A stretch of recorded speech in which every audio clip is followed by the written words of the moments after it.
சச்சின் டெண்டுல்கர் 100 செஞ்சுரியில 53 மேட்ச்ல வின் பண்ணி கொடுத்தாரு. ஆனா இங்க கிங் கோலி 84 செஞ்சுரியில 59 மேட்ச் வின் பண்ணி கொடுத்தாரு.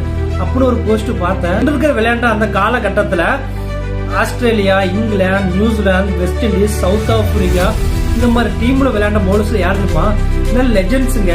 அவங்களுக்கு அகேன்ஸ்டா ஒரு செஞ்சுரி அடிக்கிறது அவ்வளவு ஈஸி கிடையாது. ஸ்டீவ் பக்னு சொல்லிட்டு ஒரு அம்பையர் ஒருத்தருங்க டெண்டுல்கர் கால எங்க பட்டாலும் சரி எல்பிடபிள்யூ கொடுத்துருவான். பேட்டை ஸ்விங் பண்ணா போதும், கேட்ச் அவுட் கொடுத்துட்டு வெளியே போக சொல்லுவான்.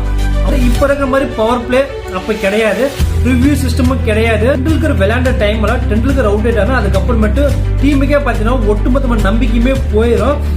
5 பேட்ஸ்மேன் அவுட் ஆயிட்டாங்கன்னு வச்சுக்கலாம், அடுத்ததெல்லாம் அப்படியே இந்த சீட்டு கட்டு மாதிரி அப்படி படம் பண்ணி உழுந்துருவானுங்க.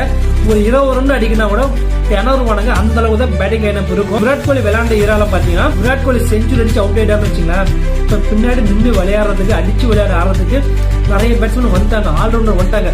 சச்சின் டெண்டுல்கர் விளையாண்ட அந்த ஈரா வேற, விராட் கோலி விளையாண்ட அந்த ஈராங்கிறது வேற. கண்ணு டெண்டுல்கர்னா இந்த கண்ணு விராட் கோலி, இதுல எது பெஸ்ட் நம்மளால சொல்ல முடியுமா? கிடையாது. சோ அந்த மாதிரிதான் டெண்டுல்கரா இருக்கட்டும், விராட் கோலியா இருக்கட்டும், 2 பேருமே நமக்கு முக்கியம். நம்ம கம்பேர் பண்ணி பார்க்கணும் அவசியம் கிடையாது. ஏன்னா 2 பேருமே நம்ம இந்தியாவை விளையாடுறாங்க, பெருமை சேர்த்திருக்காங்க. அதை நம்ம பெருமையா பேசுவோம். இதை கம்பேர் பண்றதுல எந்த ஒரு நியாயமும் கிடையாதுன்னு நினைக்கிறேன். கமெண்ட்ல சொல்லுங்க.